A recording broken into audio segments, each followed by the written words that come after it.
Salam sehat, jumpa lagi di channel Tanya Dokter Paran. Kali ini saya akan menjawab pertanyaan dari Jessica di Jakarta yang bertanya, "Dok, saya punya wasir luar, saya akan tes kedinasan, kemudian saya dianjurkan untuk dilakukan radiofrekuensi. Apakah bisa?" Sebelum saya menjawab pertanyaan dari Jessica di Jakarta, saya mengingatkan teman-teman yang akan bertanya kepada saya, silahkan tulis di link Tanya Dokter Paran dan saya akan menjawab dan mengupload di channel YouTube Tanya Dokter Paran.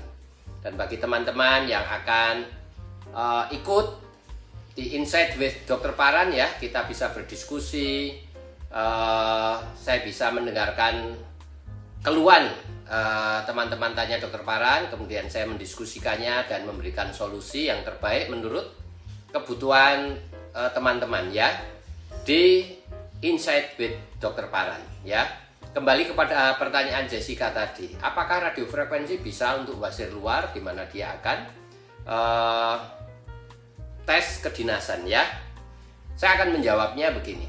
Yang namanya radiofrekuensi itu suatu alat elektrik ya, suatu alat listrik yang menghasilkan suatu frekuensi radio dengan frekuensi sekitar 4 MHz, di mana akan menimbulkan panas, dan panas ini akan dalam tanda kutip membakar jaringan wasir ya.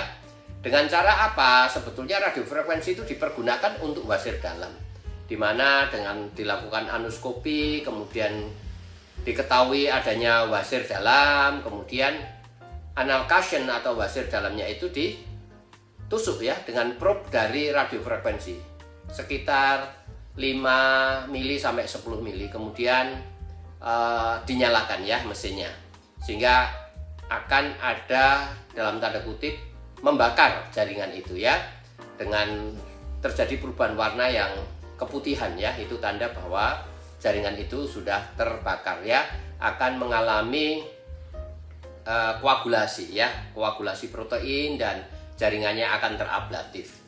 Jadi apakah bisa radiofrekuensi untuk wasir luar? Sebetulnya radiofrekuensi untuk wasir dalam ya, tidak untuk wasir luar. Kalau untuk wasir luar ya tidak bisa ya. Ya bisa untuk mengkerutkan, tetapi kulitnya masih akan tetap ada. Saya sarankan kalau untuk wasir luar ya dilakukan excision, electrocauter, atau dilakukan laser ya untuk dibuang. Sedangkan untuk wasir dalam derajat 1, radiofrekuensi itu indikasinya untuk wasir dalam derajat 1 ya, yang hanya berdarah saja, di mana anal cushionnya ditusuk, kemudian dinyalakan mesinnya dan dia akan terbakar dan terjadi penjendalan.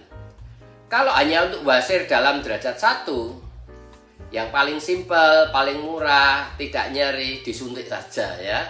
Dilakukan skleroterapi dengan sclerosing agent, dengan polidocanol 3% pun bisa disuntik aja, jarumnya juga kecil, tidak perlu probe yang besar dari radiofrekuensi yang menusuk 5-10 mili ya, kemudian membakarnya. Tinggal ditusuk pakai jarum nomor 26, tusuk dan masukkan sclerosing agent ya, polidocanol 3%, dia akan shrinkage, akan mengkerut ya. Sama efeknya untuk derajat 1 yang hanya berdarah saja. Itu lebih simpel daripada radiofrekuensi. Jadi kalau untuk wasir dalam derajat 1, saya sarankan ya kalau berdarah dilakukan skleroterapi saja. Radiofrekuensi belum tentu semua klinik atau semua rumah sakit mempunyai alatnya, dan lebih invasif ya, menurut saya lebih invasif karena probe-nya cukup besar untuk ditusukkan ya. Lebih baik jarum yang sangat kecil ditusukkan dan memasukkan alat sclerosing agent yaitu polidocanol 3%, sehingga jaringannya akan juga mengalami fibrosis ya, mengkerut begitu ya. Kira-kira itu ya Jessica di Jakarta. Kalau untuk wasir luar lebih baik di electrocautery atau laser ya, sehingga hilang, sembuhnya bersih, bisa untuk tes kedinasan. Tetapi kalau hanya mengkerut, kulitnya tidak hilang, tetap akan didiskualifikasi.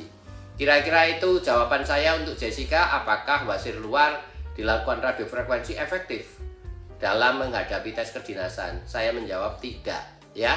Lebih baik, lebih simpel electrocautery atau laser ya untuk wasir luarnya. Kalau untuk basir dalam derajat 1 daripada radiofrekuensi lebih baik di skleroterapi. Lebih mudah, lebih cepat ya.